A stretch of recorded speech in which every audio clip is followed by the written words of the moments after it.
જૂનાગઢથી સમાચાર વંથલીમાં ટેકાના ભાવે ઘઉંની ખરીદીને લઈને વિવાદ। ટેકાના ભાવે ખરીદી ધીમી થતી હોવાનો ખેડૂતોનો આરોપ। 40 દિવસમાં માત્ર 452 ખેડૂતોની જ ખરીદી થઈ હોવાનો દાવો છે, જેને લઈને હવે જાણકારી મળી રહી છે કે યાર્ડ તરફથી મેસેજ ન આવતો હોવાનો ખેડૂતોએ દાવો કર્યો છે। બારદાન અને સ્ટાફની અછતનો તંત્રએ લૂલો બચાવ કર્યો છે। 100 થી 150 ખેડૂતોને મેસેજ કરીને બોલાવાયા છે। 15 જૂન સુધીમાં તમામ ખરીદી પૂર્ણ કરી દેવાશે તેવું હાલમાં સત્તાધીશો તરફથી દાવો કરાયો છે। યાર્ડમાં મેસેજ ટાઈમે મળતો નથી અને પૂછવા આવીએ તો કે ગમે ત્યારે લઈને આવો, અને લઈને આવીએ છે તો કે મેસેજ બતાવો, તો મેસેજ મોબાઈલમાં હોતો નથી, તો અમારા નંબર બ્લોક હોય છે, તો અહીંથી ક્યાંક આઝાદ ચોકે જ આવવું પડે છે। તો એવું ભાઈ કેમ કે અમારો મોબાઈલ નંબર હોય તો અમારો બ્લોક કેમ થઈ જાય છે? તમારે નથી લેવું તો ખેડૂતને ના પાડી દો, ભાઈ અમારી પાસે જથ્થો પૂરતો થઈ ગયો છે, હવે આ માલ લેવામાં આવશે ને તો ખેડૂત અહીંયા કોઈ કમ્પ્લેન ન કરે। 40 દિવસમાં ફક્ત 452 ખેડૂતોની ખરીદી થઈ છે। હજી 1150 ખેડૂતોની ખરીદી બાકી છે। જો આવી જ રીતે ચાલશે અને વરસાદ થઈ જશે તો ખેડૂતો શું કરશે? અહીંયા ઓફિસમાં કોઈ જવાબદાર માણસ હોતું નથી। આજે અમે સ્થળ ઉપર તપાસ કરતા ફક્ત 3 ટ્રેક્ટરનો 3 ખેડૂતોનો માલ ચોરાય છે। જો આવી જ રીતે કરશે તો જન્માષ્ટમી સુધીમાં પણ આ ખરીદી પૂરી ન થાય, જેનાથી ખેડૂતો બહુ હેરાન પરેશાન છે। અહીંયા કોઈ પૂછવા આવે તો કોઈ વ્યાજબી જવાબ પણ આપતું નથી અને ખરીદી પણ હું જ કરું છું અને સપોર્ટ સ્ટાફ મારે છે, પણ જરૂરિયાત બી છે હજી સપોર્ટ સ્ટાફની। અને બારદાનની પહેલા હતા નહીં, અત્યારે બારદાન આવી ગયા છે। 10,000 બારદાન બીજા આવે છે 2 દિવસ પહેલા, અને અત્યારે ખરીદી ચાલુ જ છે અને દરરોજના 100 થી 150 મેસેજ બોલાવીએ છીએ, એટલે અમારી ગણતરી છે ત્યાં સુધી 15 તારીખ સુધીમાં બધું પૂર્ણ થઈ જશે।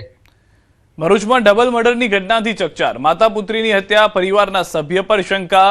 વોહરવાડ અને કોઠી વિસ્તારમાં 2 સ્થળે હુમલો થયો છે। 2ના મોત અને 1 ગંભીર હાલતમાં હોસ્પિટલમાં છે। ભરૂચ શહેરમાં ડબલ મર્ડરની ઘટનાએ ભારે સનસનાટી ફેલાવી દીધી છે। વોહરવાડ અને કોઠી વિસ્તારમાં એક જ પરિવારના 3 સભ્યો પર તીક્ષ્ણ હથિયાર વડે હુમલો કરવામાં આવ્યો હતો, જેમાં માતા અને પુત્રીના મોત નીપજ્યા છે, જ્યારે એક વ્યક્તિ ગંભીર હાલતમાં સારવાર હેઠળ છે। પ્રાપ્ત માહિતી મુજબ જૈનુલભાઈ જનરોલવાલા તેમના વેવાઈ અબ્દુલ હુસેન અને વેવાણને મળવા વોહરવાડ વિસ્તારમાં આવેલા તેમના નિવાસ સ્થાને ગયા। આ દરમિયાન અચાનક હુમલો થતા જૈનુલભાઈ જનોરવાલા અને શહેનાઝબેનને ગંભીર ઈજા પહોંચી હતી। સારવાર દરમિયાન શહેનાઝબેનનું મોત નીપજ્યું છે, જ્યારે જૈનુલભાઈને ગંભીર હાલતમાં હોસ્પિટલમાં ખસેડવામાં આવ્યા હતા। તો રાજ્યમાં કાયદો અને વ્યવસ્થાના જાણે કે લીરે લીરા ઉડી ગયા છે। આરોપીઓ મન ફાવે ત્યારે આવે અને હત્યા કરીને ફરાર થઈ જાય છે। છેલ્લા 4 દિવસમાં ડબલ મર્ડરની 3 ઘટના સામે આવતા ચકચાર મચી ગઈ। ભરૂચમાં આજે ડબલ મર્ડરની ઘટના સામે આવી। વોરવાડ અને કોઠી વિસ્તારમાં માતા પુત્રીની હત્યાથી હાહાકાર મચી ગયો। આ તરફ મોરબીના ટંકારામાં ગઈકાલે કાકા અને ભત્રીજાની ઘાતકી હત્યા થઈ હતી। મેઘપર ઝાલા ગામ એક જમીન માપણીના પ્રશ્ને ખૂની ખેલ ખેલાયો હતો, તો થોડા દિવસ પહેલા સુરતના સિંગણપુરમાં ડબલ મર્ડરની ઘટનાથી ચકચાર મચી ગઈ હતી। મોડી રાત્રે ચાની હોટેલે 2 મિત્રો ચા પીવા ગયા હતા, તે દરમિયાન સામાન્ય બાબતે અન્ય યુવકો સાથે ઝઘડો થયો અને તે સમયે ખૂની ખેલ ખેલાઈ ગયો। 10 થી 15 જેટલા યુવકોએ હથિયારો સાથે બંને મિત્રો પર હુમલો કર્યો, જેમાં બંનેના મોત નીપજ્યા। આણંદ પંથકમાં ફૂડ એન્ડ ડ્રગ્સ વિભાગની રેડ। અંબિકા ડેરીમાં એલસીબી ફૂડ એન્ડ ડ્રગ્સની સંયુક્ત રેડ। 400 કિલો શંકાસ્પદ માવો ઝડપાયો। શંકાસ્પદ માવાના સેમ્પલ તપાસ માટે લેવાયા। એફએસએલની મદદથી હાથ ધરાઈ વૈજ્ઞાનિક તપાસ। 400 કિલો માવાનો જથ્થો તંત્રએ સીઝ કર્યો। રિપોર્ટ બાદ જવાબદારો સામે થશે કાર્યવાહી। ભેળસેળની આશંકાએ તંત્ર આવ્યું એક્શનમાં।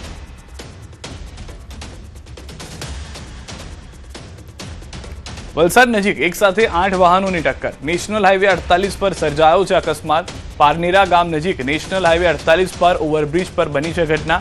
આગળના વાહને અચાનક બ્રેક મારતા 8 વાહન અથડાયા। વાહનોમાં સવાર તમામ લોકોનો ચમત્કારિક બચાવ।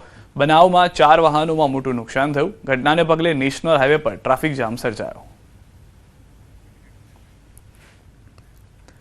વડોદરાથી સમાચાર। મહાનગરપાલિકાની ઘોર બેદરકારી સામે આવી છે। ખુલ્લી ગટરમાં ઘોડી ખાબકતા અફરાતફરી। ખિસકોલી સર્કલ પાસે બન્યો છે બનાવ। ફાયર વિભાગની ટીમને કરાઈ છે જાણ। વરસાદી કાંસના તૂટેલા ઢાંકણાના કારણે બની છે દુર્ઘટના। જેસીબી મશીનથી ઘોડીને બહાર કાઢવામાં આવી। ઘોડીનો ચાલક રોડ પર પડતા સદનસીબે બચી ગયો। વીએમસીની બેદરકારી સામે સ્થાનિકોમાં રોષ। તો દ્રશ્યો પણ આપ જોઈ રહ્યા છો। હાલમાં સમગ્ર કામગીરી કરવામાં આવી રહી છે। વારંવાર વીએમસીની બેદરકારી જે જોવા મળતી રહેતી હોય છે અને ફરી એક વખત તેવું જ જોવા મળ્યું છે. હજી તો ચોમાસું શરૂ નથી થયું એ પહેલા આવી ઘટનાઓને કારણે લોકો ચિંતિત છે કે વડોદરાના રસ્તા પરથી પસાર થવું કેટલું સુરક્ષિત. થોડા સમય પહેલા એક માજલપુરમાં એક ભાઈ હતા, એ ગટરના ઢક્કનનું ઢક્કન નતું એટલે અંદર પડી મરી ગયા. પછી એક અટલાદરામાં ગાય પડીને મરી ગઈ. અને આજે પાછું એક ઘોડો જે વરસાદી કાચ હતો એનું ઢક્કન તૂટતું હતું, એની અંદર ઢક્કન નહીં હોય એટલે ઘોડો અંદર પડ્યો અને અંદર પડ્યો છે. 2-2.5 કલાક થયા, હજુ નીકળ્યો નથી. એટલે કોર્પોરેશનની ઘોર બેદરકારી. ક્યારે જાગશે કોર્પોરેશન ખબર નહીં. એમાં સ્થાનિક લોકોને બી કહેવામાં કે તમે બી જાઓ, જો અમને આવા ઢક્કન ખુલ્લા દેખાય તો કોર્પોરેશનને જાણ કરો. અમદાવાદથી સમાચાર. વિશાલા પાસે ભીષણ આગ. 8 ફાયર ફાઈટરની ગાડીઓ ઘટના સ્થળે. ફાયર બ્રિગેડે આગ પર કાબુ મેળવી લીધો છે. શાસ્ત્રી બીચ તરફ મેટ્રો ડેપો પાસે ઝૂંપડપટ્ટીમાં લાગી હતી આગ. ઘણા ઝૂંપડા આગની ઝપેટમાં આવી ગયા છે. સદનસીબે ઘટનામાં કોઈ જાનહાની નથી થઈ. આગ લાગવાનું કારણ અકબંધ છે. અમદાવાદમાં વિશાલાથી ગ્યાસપુર ભાટા જે કે વિસ્તાર કહેવામાં આવતો છે તેની અંદર અનેક ઝૂંપડાઓમાં છે તેમાં આગ લાગી હતી અને ફાયર વિભાગની ટીમ હાલ અહીં પહોંચી છે. અને જે ઝૂંપડાઓ છે તેને આગ ઉપર જે કંટ્રોલ છે તે મેળવી લીધો છે, પણ અનેક ઝૂંપડાઓ છે તેને નુકસાન થયું છે. લોકો છે અહીં વાત કરું, અહીંયા તું રહે છે, અહીંયા ક્યાં ઘટના બની આ રહી? હમણાં અડધો કલાક જેવા થઈ. અચ્છા, અને કયો વિસ્તાર કયો કહેવાય રહ્યો? હા, ગેસપુર કહેવાય. ગ્યાસપુર ભાટા કહેવાય. અને વિશાલા કેટલા અંદાજિત મકાનો છે એમાં જે ઝૂંપડાઓ છે? અંદાજે 60-70 જેવામાં આગ લાગી છે. તો સાહેબ હું અંદર હતો, નદીમાં રેતી ચારતો હતો. અચ્છા. અને અંદરથી આગ લાગતા ભારી તો બહાર દોડ્યા અને અમે સામાન કાઢવા લાગ્યા. અચ્છા. આ લોકોનો કેટલા લોકો હોય છે અમારા અહીંયા લોકો? અહીંયા તો ખાસા પબ્લિક છે, લગભગ આ તો 200-300 માણસના ઝોપડા હરગી ગયેલા છે. આ પ્રકારની આગ છે તે લાગી હતી. તે પ્રકારના દ્રશ્યો જે આપ બતાવી રહ્યો છું કે ફાયરની ટીમ પહોંચી છે. મેજર કોલ જાહેર કરાયો હતો. મોટી સંખ્યામાં લોકો પણ અહીં પહોંચ્યા છે. ફાયરની ટીમ પણ અહીં પહોંચી છે અને ફાયર દ્વારા સંપૂર્ણ રીતે આગને કંટ્રોલ મેળવવાની કોશિશ હાલ છે કરવામાં આવી છે. દ્રશ્યોમાં પણ બતાવવાનો પ્રયાસ કરીશ કે જે 40થી 50 થી પણ વધુ જે ઝૂંપડાઓ છે તેને આગ લાગી હતી. હાલ આગને સંપૂર્ણ કંટ્રોલ છે. કોઈ પ્રકારની જાનહાની નથી તે પ્રકારના સમાચાર હાલ અહીં મળી રહ્યા છે. પટેલનો અહેવાલ, ન્યૂઝ 18 अहमदाबाद।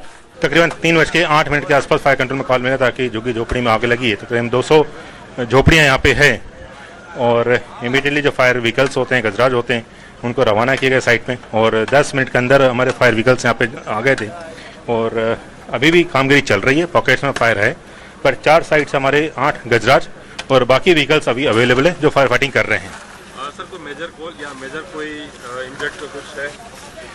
आप देखेंगे कार की विस्तार काफ़ी बड़ा था लेकिन इसमें हताहत किसी को नहीं हुआ है। ओनली जो झोपड़ियाँ थी वो जली है, बाकी किसी का नुकसान नहीं। कुछ સુરતના કામરેજમાં માનસિક તણાવમાં એક વ્યક્તિએ ઝેરી દવા પી આત્મહત્યાનો પ્રયાસ કર્યો, પરંતુ પોલીસની સમજસૂચકતા અને સાથે ઝડપી કામગીરીના કારણે તેનો જીવ બચી ગયો। ઇમરજન્સી કોલના આધારે પોલીસ પહોંચી હતી ત્યારે એપાર્ટમેન્ટના 7મા માળે આવેલા ફ્લેટનો દરવાજો અંદરથી બંધ હતો। ત્યારબાદ પોલીસે જોખમ ખેડીને બાજુના ફ્લેટ મારફતે બારીથી અંદર પ્રવેશ કર્યો હતો। પોલીસે તરત જ તેને અટકાવી સમજાવટ કરી અને પરિસ્થિતિ નિયંત્રણમાં લીધી હતી। ત્યારબાદ ટીમે તેને સુરક્ષિત રીતે નીચે ઉતારી હોસ્પિટલ ખસેડ્યા, જે સમયસર સારવારમાં હતા તેમનો જીવ બચી ગયો। પોલીસની કામગીરીને કારણે એક મોટી દુર્ઘટના ટળી હતી અને સ્થાનિકોએ પણ ટીમની પ્રશંસા કરી હતી। અમદાવાદ મેટ્રો રેલ પ્રોજેક્ટને લઈને મોટા સમાચાર। ફેઝ 2A ને મંત્રીમંડળે મંજૂરી આપી છે। કોટેશ્વર રોડથી એરપોર્ટ કોરિડોરના ફેઝને મંજૂરી। ફેઝ 2A કાર્યરત થતા મેટ્રો રેલ નેટવર્કમાં થશે વધારો। અમદાવાદ ગાંધીનગરમાં 77.63 કિલોમીટર સક્રિય મેટ્રો રેલ નેટવર્ક હશે। ફેઝ 2A માં આશ્રમ રોડ, કોટેશ્વર, પ્રાચીન મંદિર સ્ટેશનનો સમાવેશ, સાબરમતી નદી, સરદારનગર અને એરપોર્ટનો પણ સમાવેશ। અમદાવાદ એરપોર્ટ, નરેન્દ્ર મોદી સ્ટેડિયમ અને સરદાર પટેલ સ્પોર્ટ્સ એન્ક્લેવને સીધો મેટ્રો કનેક્ટિવિટી મળશે। પ્રોજેક્ટ માટે અંદાજિત 2169 કરોડનો ખર્ચ થશે। में एयरपोर्ट की कनेक्टिविटी गांधीनगर से, अहमदाबाद से व गिफ्ट सिटी से बनेगी। इसके अलावा जो हमारे कॉमनवेल्थ गेम का स्टेडियम बन रहा है मोटेरा में, उससे भी कनेक्टिविटी बनेगी। जो नए कॉम्प्लेक्सेस साबरमती रिवर के आसपास डेवलप हो रहे हैं और जो पुराने रेजिडेंशियल इलाके जो सरदार नगर वाला इलाका है, इन सबको भी मेट्रो कनेक्टिविटी मिलेगी।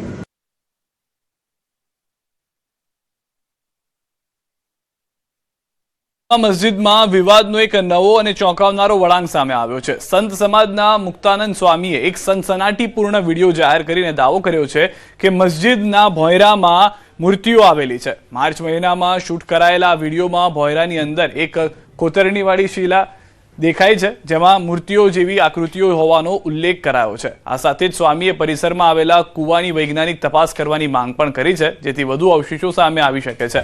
ઉલ્લેખનીય છે કે આ મસ્જિદ એએસઆઈ હેઠળ સંરક્ષિત સ્મારક છે. જોકે આ વાયરલ વિડીયો અને દાવા અંગે પુરાતત્વ વિભાગે અન્ય કોઈ સત્તાવાર એજન્સી દ્વારા હજુ સુધી કોઈ પુષ્ટિ કરવામાં આવી નથી. આ વાત બિલકુલ સાચી છે અને અમે અગાઉ પણ ઘણી વખત કહ્યું પણ છે કે આ સ્થાન પર એ મૂળભૂત જૈન મંદિર, શ્રી ચક્રધર સ્વામીનું જન્મસ્થળી અને હિન્દુ મંદિરોની સ્થાપત્ય કલાનું આ સ્ટ્રક્ચર છે, એટલે ત્યાં મૂર્તિઓનું હોવું એ સ્વાભાવિક હતું. પણ કેટલાક કારણોવશ જે તે સમયે કેટલીક મૂર્તિઓ ત્યાંથી દૂર કરવામાં આવી હશે, પણ સત્ય હંમેશા એક સમયથી ઉજાગર થતું હોય છે. એ ઉદ્દેશથી ક્યાંક ને ક્યાંક આ પ્રતિમાઓ ભોયડાના જે રૂમનો જે ભાગ છે એમાંથી મળેલી છે. સુરતથી સમાચાર.